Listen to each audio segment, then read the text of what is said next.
boy! Miramax is shopping around the Halloween rights to different companies. Oh, what's going on here? Some fans are gleefully hopping through a field with excitement, and other people are losing their minds. In the middle of the absolute chaos this idea has brought the Halloween fandom to, we have so many ideas being pitched left and right about this franchise. But what is the best case for Michael Myers in the future? A brand new movie, a new TV show, a Halloween 3 continuation? Well, let's get into it.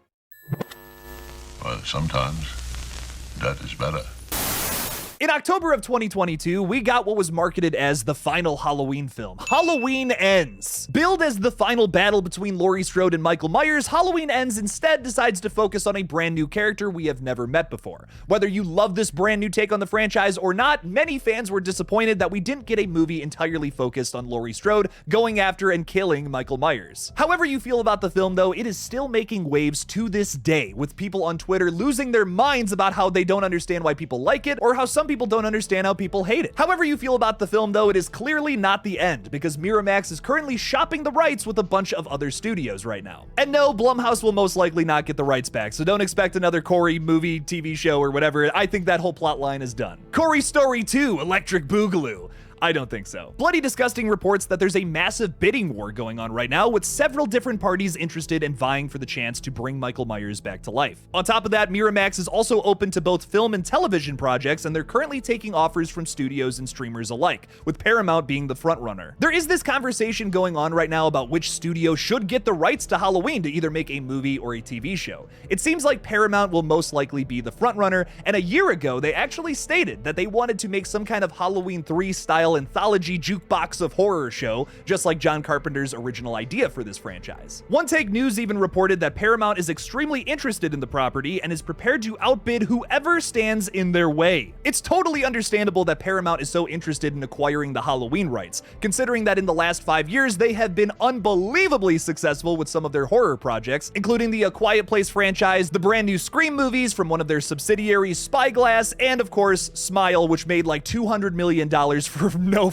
reason. It's a great movie, don't get me wrong, but one-off horror doesn't typically make that much money at the box office. Consider this too, Smile was in theaters at the same time as Halloween Ends, you know, one of the biggest slasher franchises of all time, and it made double what that movie made. That is absolutely bonkers, and I'm so happy for Smile. Good on you, Parker Finn. Let's see Smile 2 in 2024. Ugh. But here's the thing, I just want to say that I love Halloween 3. I think it is one of the most underrated horror films of all time. The Rotten Tomatoes for it makes me want to throw up just a little bit. The film currently has a 50% critic score and a 28% from audiences. It might be a top 3 for this entire franchise for me, and it has nothing to do with Michael Myers. Interestingly enough, many people feel that way about Halloween Ends. Now, while I disagree with that, and personally the movie's not really for me, a lot of people love that film. But nearly every single sequel to Halloween, I feel like has missed out on what that original movie did so well. And right now I feel like Paramount is about to make the exact same mistake that Halloween Ends made just last year. They're trying to tell new stories in this universe because they feel like the fans are sick of Michael Myers killing people. We're not. A lot of us are not. The guys from We Watched a Movie and Chris from 3C Films would agree that, my God, we just want to see Michael Myers back on the big screen. They're way bigger than the shitty channel you're watching right now. It's the same reason I'm super worried about Crystal Lake coming from Peacock and A24 next year. I love A24 unapologetically. Ari Aster, one of their biggest directors who made such films like Hereditary, Midsummer, Beau is Afraid, I think the guy is a genius. If I ever met the man, it would be like Wayne's World. I would get on my hands and knees and start bowing down to the guy. But if he made a Halloween movie, it wouldn't be good. Ari Aster, Robert Eggers, Jordan Peele, I love all these people so much, but oh my God, they're so good doing their own little things. Let them make their crazy originals. That's where they thrive. What makes Halloween so good is that it's so simple and it's not trying to say anything. Many people out there want to say that Halloween 1978 completely ripped off Black Christmas, Texas Chainsaw Massacre, Psycho, but here's the thing that Halloween 1978 has that those movies don't. All of those other films, like Texas Chainsaw and Black Christmas especially, are trying to say something.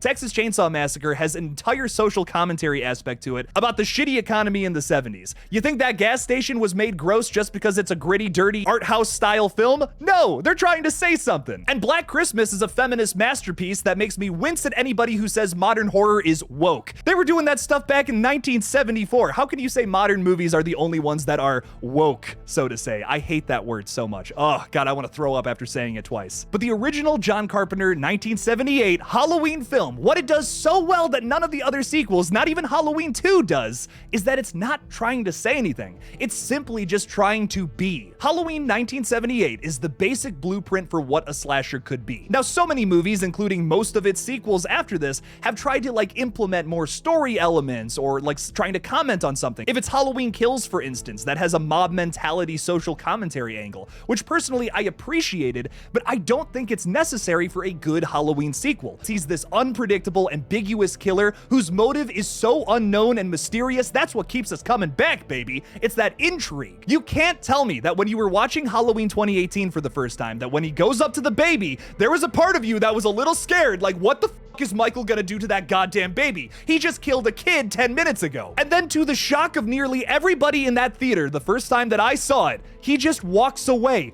Why? It's so mysterious and well done. I love Halloween 2018. But that's why David Gordon Green's 2018 film is so good. Not only is it a love letter to that original film, but it kind of goes back to basics, man. It's just Michael walking around town. It's filmed gorgeously. The cinematography is amazing in that movie. John Carpenter's score is some of the best he's ever done. But at the end of the day, it's just Michael walking around Haddonfield again, killing people. He's not really going after Laurie Strode, even though there are characters in the town who feel like he has been going after Laurie this whole time. That's a little bit of commentary on the fan base, who has speculation and theories, of course. But at its core, Halloween 2018 is the best sequel in my opinion because it captures a little bit of that essence from the original movie. And that's what a brand new take on the franchise should do. Now, I'm not saying whatever this new project is, TV show, movie, whatever, should be exactly Halloween 2018, because that would suck. That would be a movie we've already seen. It's the 11th Halloween film. We've already got it in the can, baby. But I feel like we should take that element to Halloween 2018 about going back to basics and take it even a step farther for whatever the next thing's going to be. Let's go back to the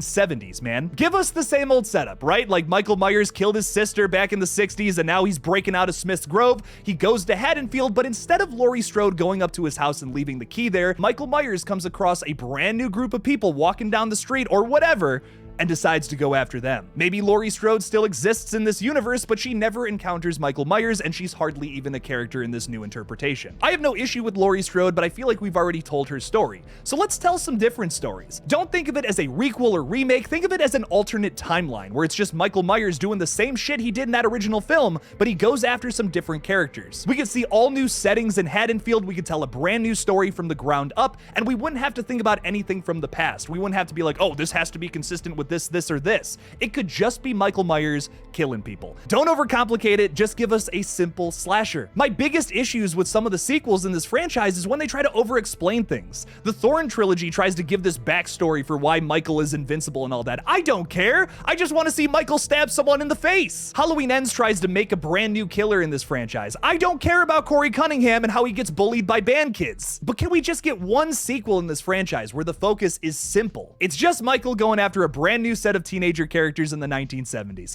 That's all it needs to be good. When you throw a bunch of cop characters in there with goofy sound effects or white horses, it just doesn't work. I love Halloween 3 and it's a great standalone, but it doesn't need a continuation. The Exorcist Believer, is that gonna be any good? I don't know, man. The Exorcist is a one-off and that's okay. If you're gonna do a continuation, we don't need anything special or fancy or new age or whatever. Just give me Michael Myers stabbing someone in the face. And I'm sorry I've said that so many times in this video, but it's crazy to me that everyone's pitch for a new Halloween movie is this overcomplicated, crazy mess, when the best movies in this franchise are simple. Keep it simple, stupid. Sorry about the outrageous rant. I'm done. I'm off my soapbox. How do you guys feel about the Halloween franchise? If you disagree with me, we welcome all kinds of ideas here. Leave me something about it in the comments below. Thank you all so much for watching this brand new Halloween franchise update. Don't forget to like this video and subscribe for more horror content in the future. Please consider supporting me on Patreon if you want to see this channel grow, and as always, don't forget to kill it out there, y'all.